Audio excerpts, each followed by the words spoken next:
It is going to cost me a fortune, this thing, Trump saidHe gave a speech in St. Charles, Missouri. On Wednesday, Trump turned to his oftused "believe me" line during a speech in St.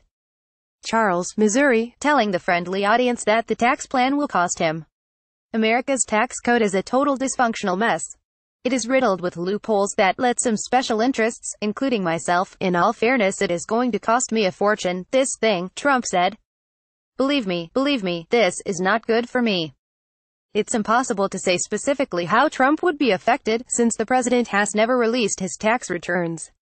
But at least 3 key provisions in the Senate plan suggest he and his family likely wouldn't be hit hard at all.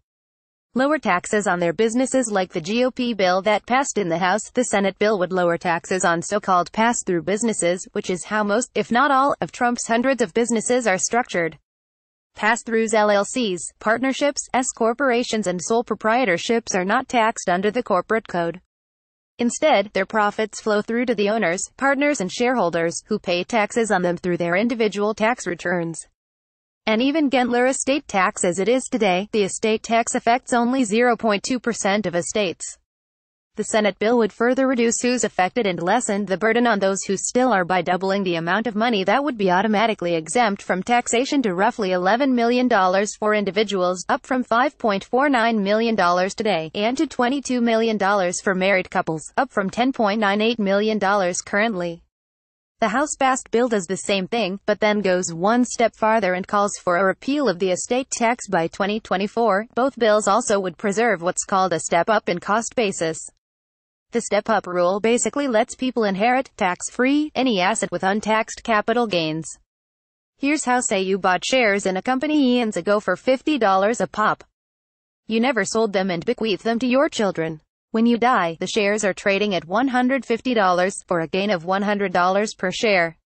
That gain will be tax-free forever because when your kids inherit them, they get a step up in their capital gains basis to $150, meaning the only tax they'll owe is on the appreciation in price over $150 should they ever choose to sell the shares. Repeal the AMT. Tax filers are supposed to pay whichever is higher, their tax bills under the rules of the regular tax code or under the rules of the alternative minimum tax, which disallows various tax breaks. The super-rich are not typically hit by the AMT, because they end up owing more under the regular income tax code. Trump may be an exception. Based on what little is known of his taxes, he had to pay an additional $31 million on his 2005 return because of the AMT. That's most likely due to the outsized net operating loss $916 million that he reported in 1995 and was allowed to carry over from year to year. The AMT disallows some net operating losses. It's not known if Trump is still carrying such large losses. But if he is, a repeal of the AMT could further reduce his tax burden. CNN Money's Jill Disses contributed to this report.